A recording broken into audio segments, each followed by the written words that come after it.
Hay mga tugang, kami po ay papunta niyan sa Buko, Manito, Albay.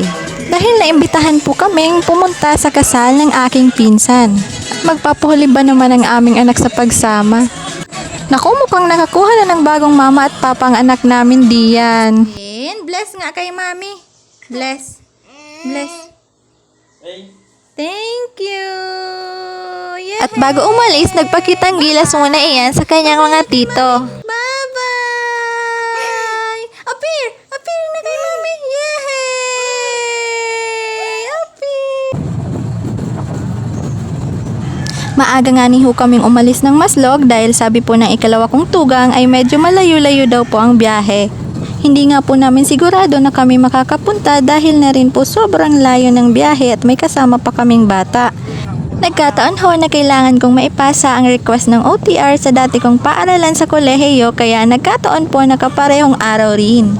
Panay din po ang chat sa amin ni Kuya na aantayin niya daw kami kaya nakakahiya naman tumanggi. Dahil alam niyo po ba na halos lahat sa pamilya nila ay present din noong kami rin ay ikasal?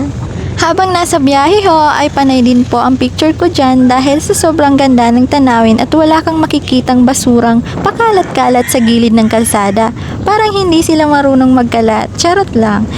Hindi nga po namin alam kung saan talaga parte yung pupuntahan namin. Mararamdaman nyo naman kung malapit na kayo kapag malamig na yung klima. Nakaka-excite dahil first time kaming pupunta sa lugar na iyon. Mag-aalas 12 na nang kami ay makarating kaya agad na kaming kumain. Sari-saring ulam ang nakahain, may menudo, mechado, kaldereta, igado, dinarang na tilapia. At yung gulay na may alimango na hindi ko talaga pinalampas dahil bihira na makatikim ng ganoon. Alam nyo ba na dati nagtatrabaho pa lang ako sa LCC ay magkasintahan na talaga si Kuya Aldrin at si Nicole. Napakasaya namin para sa inyong dalawa. Naway gabayan kayo ng may kapal at magkaroon ng masayang pamilya.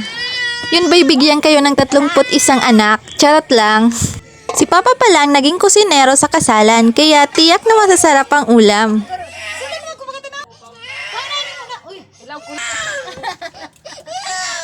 Hapon na nang kami magpasyang umuwi at sa kasamaang palad kami nasiraan ng 3 beses sa daan. Mabuti na lamang at may sumaklolo sa aming 2 lalaki. Salamat na lamang kay Nanay diyan sa tindera ng manggahan dahil natanaw niya kami. Shout out po sa inyo Nanay at mga kuya. Diyan sa Imalnod, Legazpi City. Napakabuti po ninyo, pagpalain po kayo ng may kapal. Kung sino man po kayo o kung mapanood ninyo ang vlog na ito, kahit hindi po tayo magkakilala, ay nagpapasalamat po kami ng marami sa inyo. Nakausap ko pala yung tugang kong ikatlo na marami raw siyang tinulungang nasiraan ng mga sasakyan doon sa kasalan. Ngunit hindi daw po siya humingi ng kabayaran. At tama nga naman iyon. Sa palagay ko, ibinalik ng Panginoon ang ginawa ng aking tugang. Kaya ang aral dito ay magkusa tayong tumulong nang walang hinihinging kapalit. Dahil darating yung araw na tayo naman yung hihingi rin ng tulong. Kaya magpasalamat tayo sa mga taong may mabubuting puso. Hanggang dito na lamang po ang vlog na ito at sana'y nagbigay ng inspirasyon ang aming naging karanasan sa inyo. At dahil ito ang aming first vlog, huwag ninyong kalimutang mag-subscribe para madagdagan naman yung 5 subscriber namin. At sana'y nag-enjoy po kayo sa aming video. Maraming salamat!